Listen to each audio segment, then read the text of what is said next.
Are you missing out on investing in US stocks like Apple, Google, or SpaceX? Well, there is a new route that many Indian investors can explore. It's called GIFT City. Short for Gujarat International Finance Tech City. It's India's first international financial services center, or IFSC.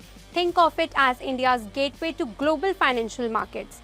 GIFT IFSC is a special financial zone where banks, brokers, and investment companies offer global investment products in foreign currencies like the US dollar. It operates under a regulatory framework that is separate from Indian domestic capital market ecosystem regulated by SEBI. This allows resident Indians to invest in global stocks, ETFs, mutual funds, and several other international investment products through an Indian regulated framework. So, what investment options are available? The first is global mutual funds. Several outbound retail funds in GIFT City invest in global markets. These include funds like the DSP Global Equity Fund and the Edelweiss Greater China Fund, etc. Typically, the minimum investment starts from around $5,000.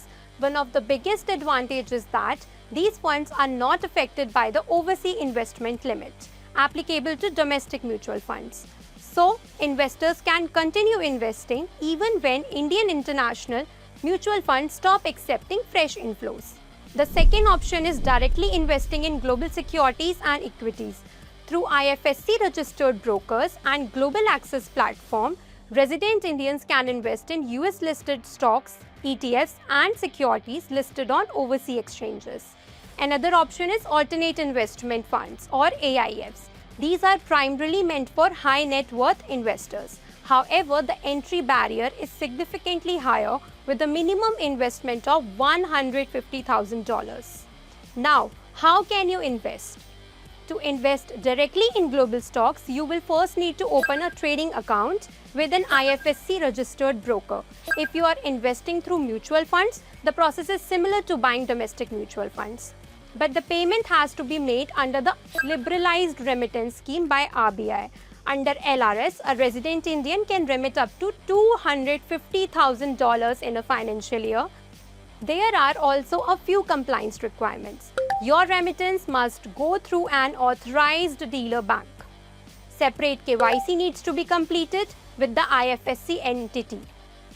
And depending on your investment, you may also have to disclose these assets while filing your income tax return. Now let's come to the cost.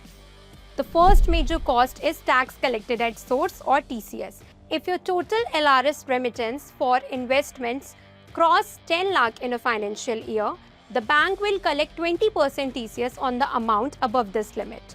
You can adjust the TCS against your final income tax liability or claim a refund while filing your ITR.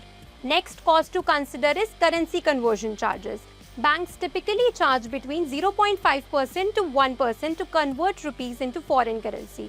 You may have to pay higher brokerage and transaction charges than you would pay for investing in India. So, should you invest through GIFT City? If you want to diversify beyond India, GIFT City offers a regulated route to access US stocks, global ETFs, and international funds. But don't invest only because Apple or Google looks attractive. First, understand the product, investment limits, currency risk, remittance rules, taxes, and overall cost. Because global investing is not just about choosing the right stock. You must also choose the right route. This video is for educational purposes and does not constitute investment advice. If you found it useful, like, share, and subscribe to our YouTube channel.